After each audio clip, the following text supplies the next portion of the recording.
I was making an essence of fairy duster. I think you've heard this a bunch of times. Maybe that was the second essence I ever made. And that plant has little puffball flowers about this big with all the stamens and pistils sticking out and no obvious petals, and they quiver in the breeze, and they're very beautiful.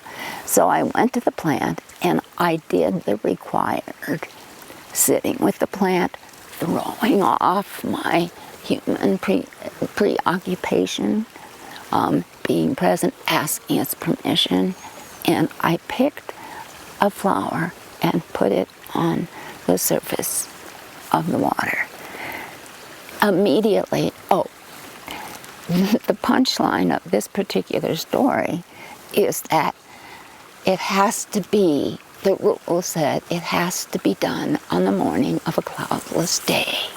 So as soon as I picked the flower and set it on the surface of the bowl of water, a huge storm blew over the horizon, lots of wind blew up, clouds were flying over the bowl. The little flower was quivering and quivering like dendrites of the nervous system in my imagination. And so I thought, I guess it's no good. I put it away. I didn't throw it away. And I went back the next day, and you can guess that the same thing happened. I chose a day when nothing was predicted, when there was not one cloud in the sky, no wind.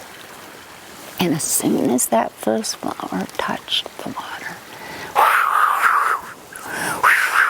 it was crazy. And I got to watch that little flower dancing, quivering, So then I thought, oh well, bad weather system. And I waited another 6 months, or until that was like early in the summer. This particular plant, the fairy duster, is a real quickly responsive plant. And as soon as there's rain, a week later, they'll bloom. So again, it bloomed later in the year, and it bloomed several times later. I picked another time when, again, it was very, very still.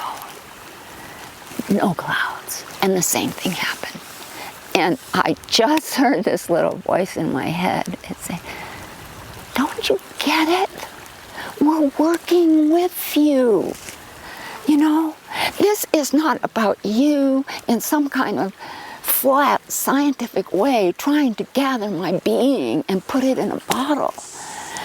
We are participating, and we are agreeing to allow our essence, our soul, our spirit to come into that water, our energy, so that you may take it to other people who need help in a certain way, Don't you get it? We're helping you. We're showing you something. Don't you get it about the storm?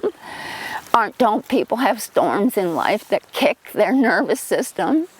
Aren't people easily flipped into an anxious state or a hyper state? And that's what this plant turned out to be really good for. It's a nervous system calmer. For the full video and for more plant teachings, visit Wild Medicine School at the link below.